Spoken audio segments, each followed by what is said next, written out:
If you're going through a divorce and you haven't thought about your 401k or your pension yet, I need you to stop and pay attention for the next few minutes because this is the one that catches people off guard the most. Retirement accounts are typically the largest or second largest asset in a marriage, bigger than the house, bigger than the cars, sometimes bigger than everything else combined.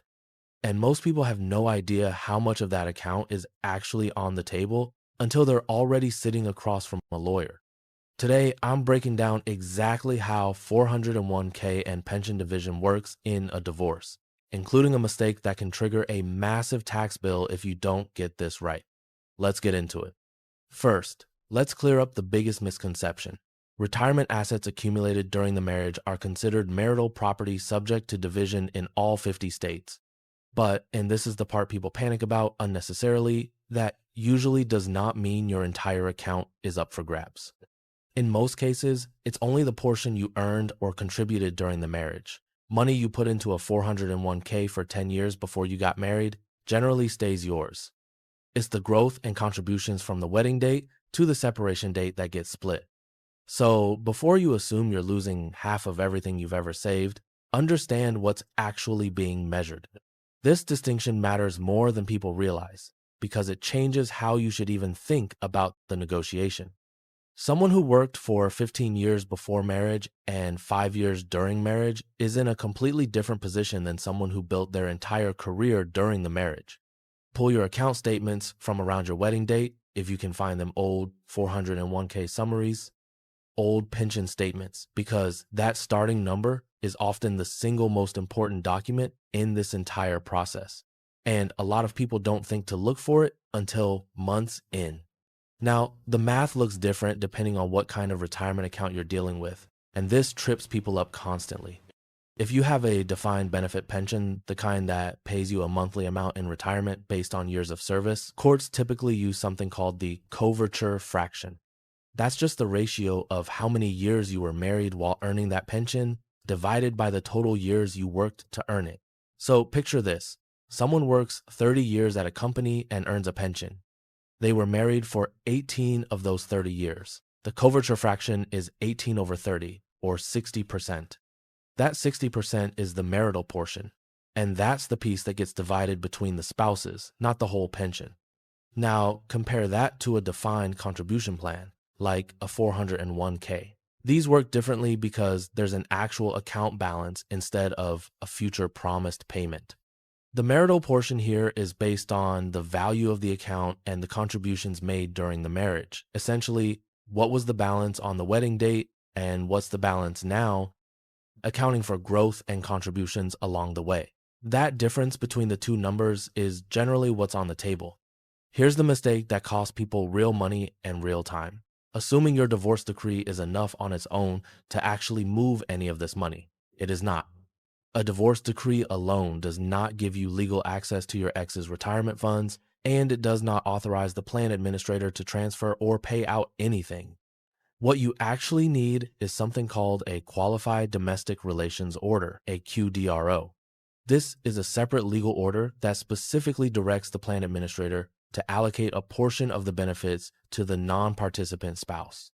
Without it, you can have a perfectly valid divorce decree sitting in a drawer and still not receive a single dollar of what you're entitled to.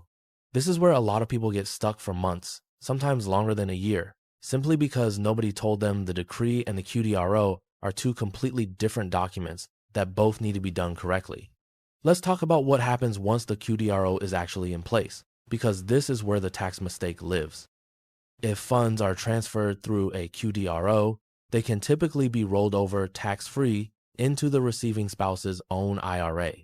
That's the clean, smart way to do it. No taxes, no penalties, and the money keeps growing for your retirement like it was always supposed to. But here's something a lot of people don't realize.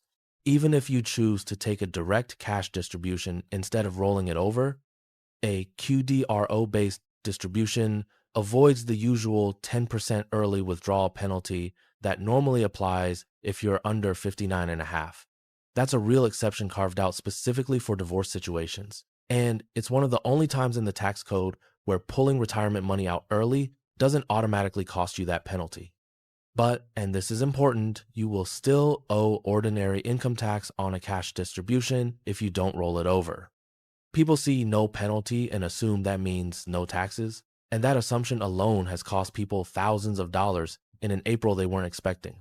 If you're going to take any cash out at all, talk to a tax professional beforehand about withholding, because the default withholding on these distributions often doesn't cover what you'll actually owe. Now, here's a wrinkle worth knowing.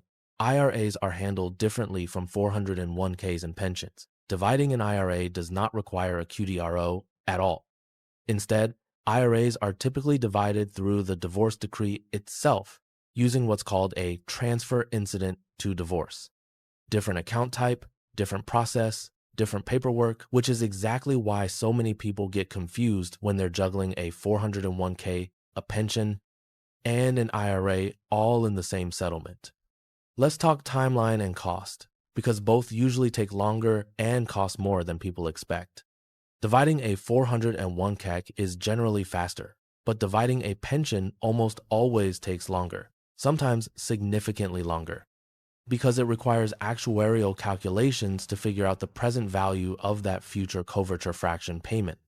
This process can stretch several months, and it's smart to start it as early as possible in the divorce process, rather than waiting until everything else is finalized. Some plans also require the QDRO to be pre-approved by the plan administrator before a judge will even sign it, which adds another round trip most people don't budget time for. On cost, preparing a QDRO typically runs somewhere between $500 and $2,000, depending on complexity and who's drafting it. And most plans also charge their own administrator fees on top of that, usually somewhere between $500 and $1,200. That's a real expense most people don't budget for, and it's worth asking upfront who's paying it, because that's often negotiated as part of the settlement itself. Some settlements split this cost evenly. Others assign it to whoever's requesting the QDRO. There's no universal rule, so get it in writing. I want to be straight with you. This isn't legal advice, and I'm not your attorney. Every state handles some of these details differently, and every plan has its own rules. Before you sign anything, talk to a family law attorney or a QDRO specialist who does this specifically, not a general practitioner who handles it occasionally. This is one area where the cost of getting it wrong is so much higher than the cost of getting it checked properly the first time. Here's how this connects to everything else we've been building in this series. If you watched the last video on rebuilding retirement after 50 with no savings, this is the piece that comes before all of that. If this helped you understand what's actually at stake in your own settlement, subscribe so you catch the rest of this series, and drop a comment telling me whether you're dealing with a 401k, a pension, or both. It helps me know exactly what to break down next. Don't cash anything out, and don't sign until the QDRO is done right. Next video, what to do if you're divorced after 50 with almost no savings.